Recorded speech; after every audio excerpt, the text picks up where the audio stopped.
We've arrived at Celtic Park. It's a press conference to see Brendan Rodgers announced as this new Celtic manager for the second time. I'm really looking forward to seeing what the manager's got to say after that announcement he put out yesterday, telling us we can dream again. I was here for the first time the manager was announced as Celtic manager. Sun is splitting the sky, bags of cans were out. There's a real party atmosphere today. There's people showing up in numbers. There's definitely a bit of excitement in there, but not quite the same party atmosphere. What are you looking to hear from the manager in the press conference? Be really interested to hear. And yeah, hail, hail. Hi Brendan, welcome back. Thank you very much. It's good to see so many smiles with yourself, with Michael and Peter. But towards the end of your time last time, you spoke about how you had frustrations about pushing the club forward. Yeah. In your interviews since joining again, you spoke about looking forward to working with Mark Lawwell and the recruitment team. What about the club's operations has changed since the last time? I think that was things that we'd spoken about when I was here first time, when I went away, and obviously when the club had asked me to consider coming back. I needed to see the infrastructure. And I have to say, when Michael and Chris came out and took me through where the club is at and what they've done over the last few years, from a manager's perspective, I was really impressed by that. You know, I think that maybe before when I was here, it was maybe a little confused in terms of recruitment in relation to bringing in players at that level, but maybe others from this level. Whereas now, it's for me, and for a manager, it's what you want. You need the clarity, but very clear. And when I see the evidence of that, and went through with Mark, spoke to him on the phone to get his feeling on it, and then I sat with him and seen the structure of that. It's first class from a manager's perspective.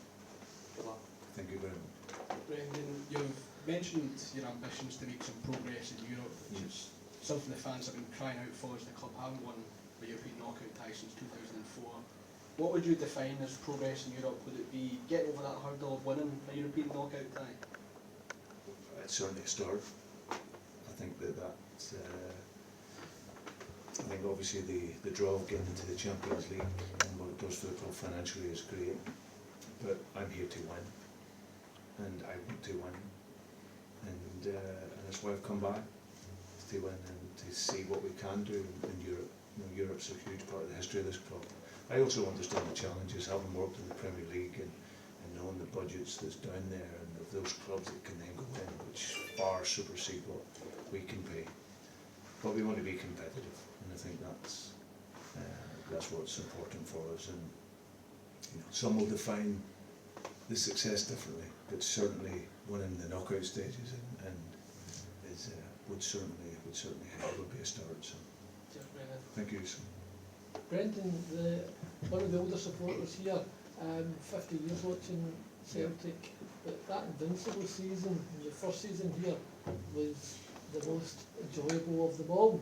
What memories do you have of that?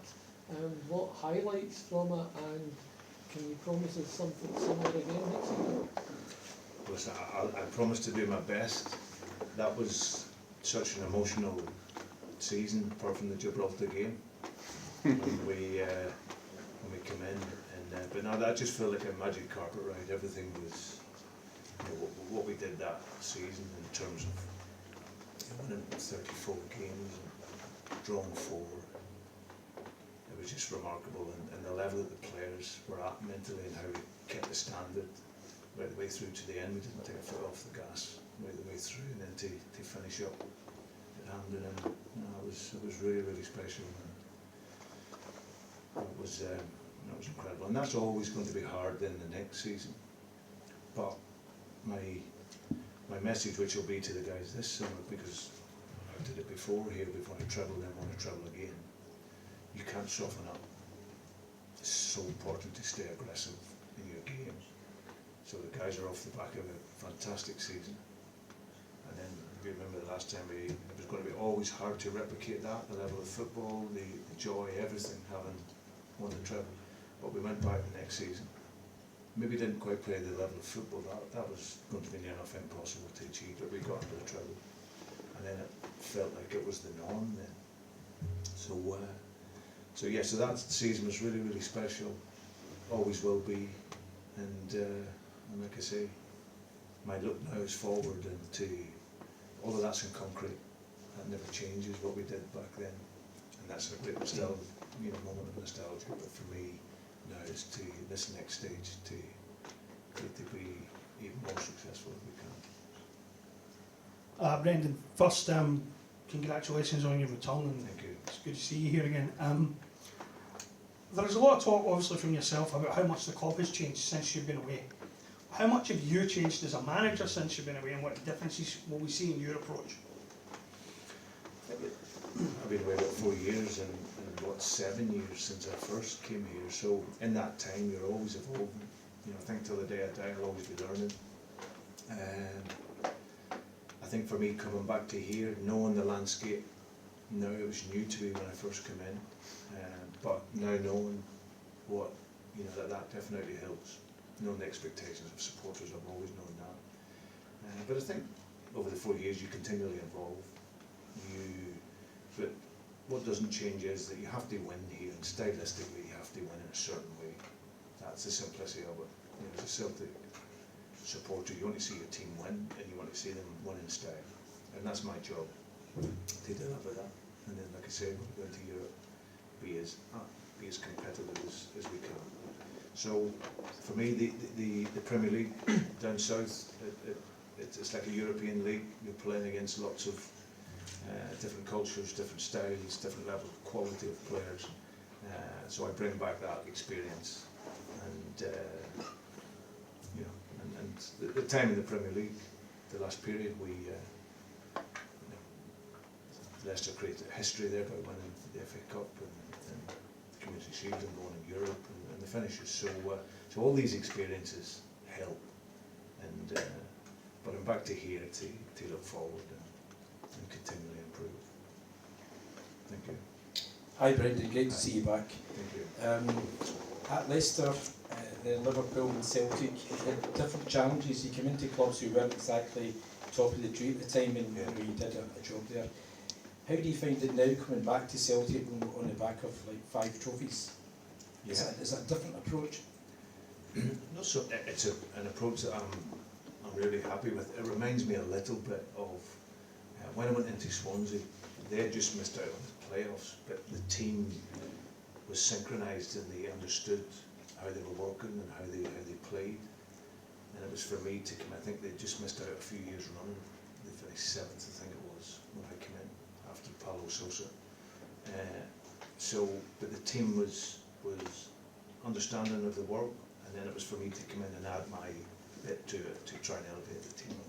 And I see, and that's been the only time really, as you say, I've went into other clubs, and they've always been in a different moment, and I would be able to pick them up. Here, there's great joy in coming in. The team's on the back of trouble.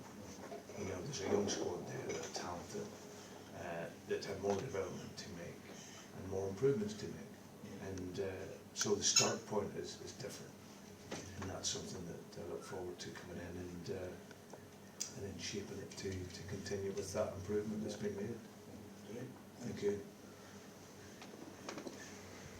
Welcome back, Brendan. Thank you very much. You obviously know a few players from the last time, such as James A, Scott Bain and Callum McGregor, but the vast majority of the players will be new to you. Have you had a chance to take many games in over the last couple of seasons, and which players are you really looking to work with and develop? I've virtually watched every Celtic game since I left. So wherever I've been in the world, I've always tried to see it. So I'm well in tune with the players, like you say, and that's also, it's a nice thing as a manager. You're coming in, because I couldn't have come into the same group.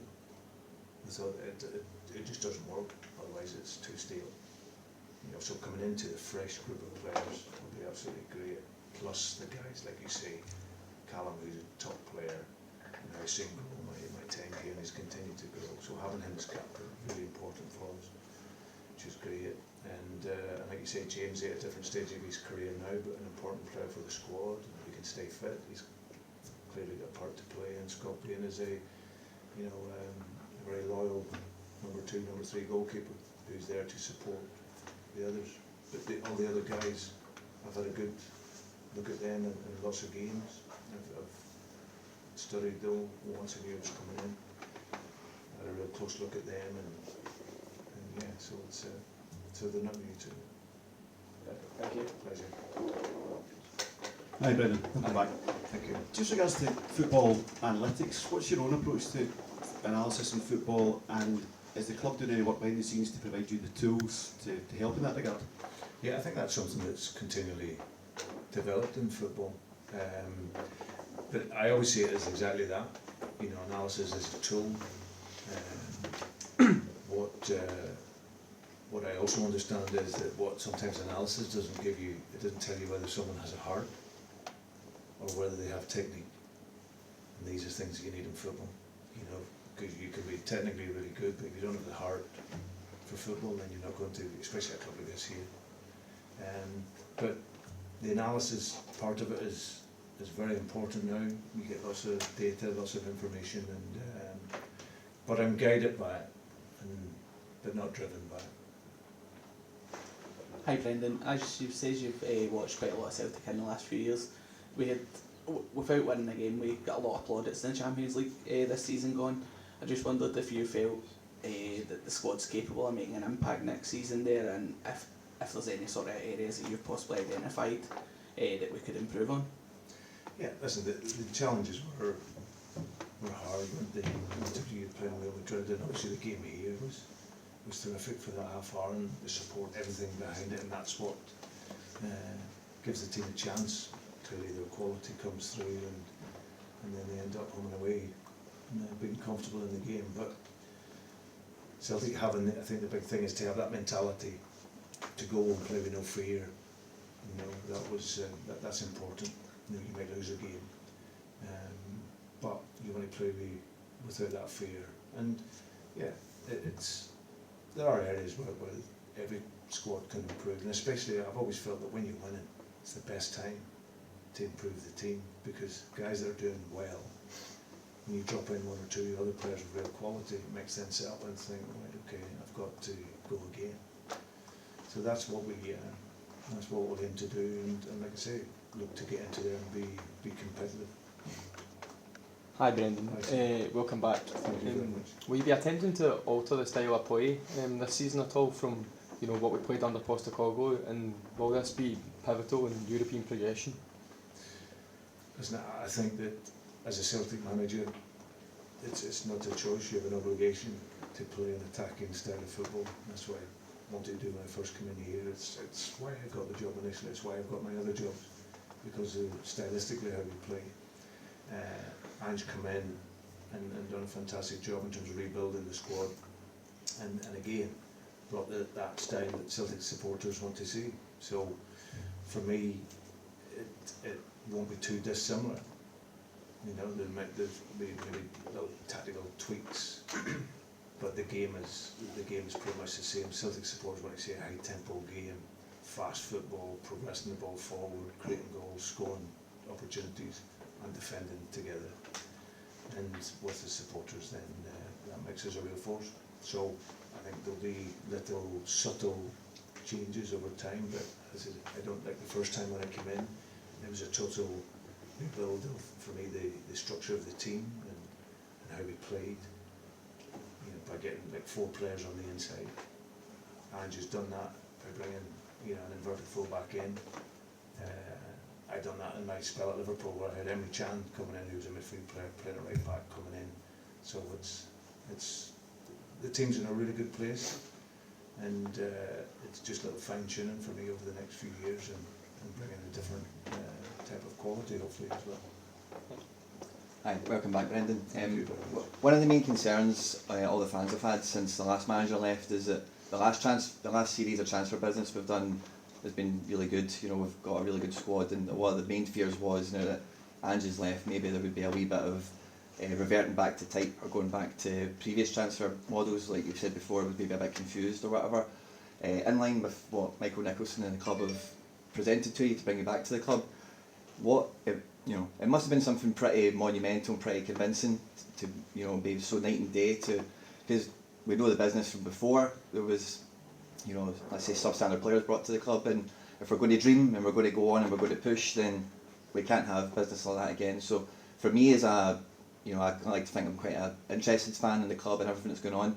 I don't really understand where a lot of the business and a lot of the ideas come from. So what can you tell fans like myself, like, to reassure us that the transfer business this summer will stay on the same kind of level it's been at over the last 2 seasons? Well, I can tell you now, it definitely will. I think what there is now is a real clarity. That's the biggest thing, you know, around it. For me, I know that, okay, we may not be able to buy a £20 million player, you know, and, but we can get really good players. And I think, as I said, there's a structure in place now that brings us into markets that were untapped before.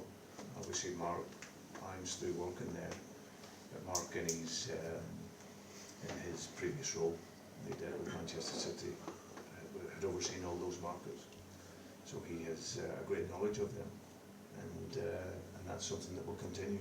And again, it was that process, one of the processes that made me come back, you know, because as a coach and manager, you want to work with good players. You're only as good as your players, and for me, it's not.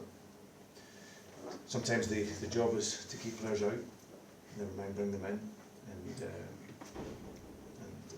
I think that how the club has worked, you know, it's been very good. So we just want to continue along that line, and that's just about clarity. Thank you. Thank you. Hi Ben, glad to see you back. Last time you were here, you were incredibly fortunate to have a great captain and a great leader in Scott Brown. This time around, obviously, you're working with Callum McGregor. Back then, in your first spell, did you foresee him becoming the leader he has, and how easier does it make your job having someone like him around? Yeah, it makes it a lot easier. He's one that he's steeped in the club now. He knows the history, knows the expectation. I think when I came here first, I tried to develop his personality because he's a very humble guy, and when I seen him in training, he was too safe, and so we developed that personality, and he gained confidence from the training and the work, and then he produced on the pitch.